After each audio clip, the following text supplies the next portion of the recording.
Scared of the hardcore hardtail? The aggressive aggro geo? I was. You clicked on this video because maybe you are too. So let's check this out. This bike is a Kona Hanzo ESD. That stands for Extra Slack Dude. Don't believe me? Look it up. So we have a 63-degree head tube angle on this bike. We have a 77.5 degree seat tube angle on this bike. Sliding dropouts, that means adjustable chainstays. I have them set at 420 millimeters. A bottom bracket height of 319 millimeters. I have a 170 millimeter cranks on here. I have 29er wheel set. And I have a 150 millimeter fork with a 60 millimeter bottom bracket drop. And over 1200 millimeters of wheelbase. So we are talking long, slack, and low. Why would you buy such an aggressive hardtail? Especially me. I live in Ontario, for crying out loud. Why would I do that? Because they are unbeatable, in my humble opinion. Because it's hardtail, you need that extra slackness because it's a stapler effect, right? The hardtail. There's no rear suspension. So you need all your suspension in the front, right? So you got this. So you set up suspension sag. I have mine at 20%. You sit on it, it goes down 20%. And because it goes down 20%, it also steepens the front as well. So you lose a little bit of slackness in the front with a hardtail. Also, when you're in a chunky trail, and you're using up all that suspension, you're also making it steeper as well, right? You need the steepness, this one particular 77.5 degrees steepness, you need that in order to get your butt over the bottom bracket center so that it climbs, right?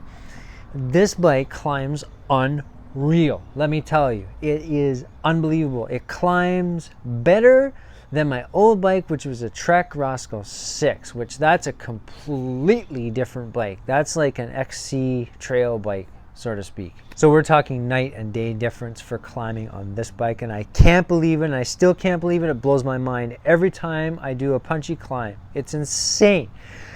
The front end is glued to the ground, doesn't come up at all. The back end, glued. Just an amazing climber of a bike, just unreal. I can't believe it. So don't let that deter you. Don't let the slackness deter you. Like I say, you're gonna lose some because it's a hardtail. You only have that front suspension. So in my mind, 140 to 160 is like the best amount of travel for a hardtail. I have a 150 on here, like I say. Chainstays, so this 420 mil, that's pretty darn short. Especially considering this is like more of like an enduro bike, like an enduro hardtail. That's pretty short, but I love that twitchiness. I love that like unbelievably responsive feeling that I get on this bike with the super short chainstays and the super slack front end. I mean, when I sit on this thing, I can see the front end for days. The bottom bracket is so low. So what the bottom bracket does is give like a lot of stability on high speed descents. Just amazing. And the 60 millimeter bottom bracket drop, what that does is make me feel like I'm inside the bike. I'm not sitting on top of the bike. I feel like I'm center and inside, like down inside the bike. So the stability, the control is just amazing. When you're going downhill at speed, that long wheelbase gives this stability as well. It lends itself to the stability as well.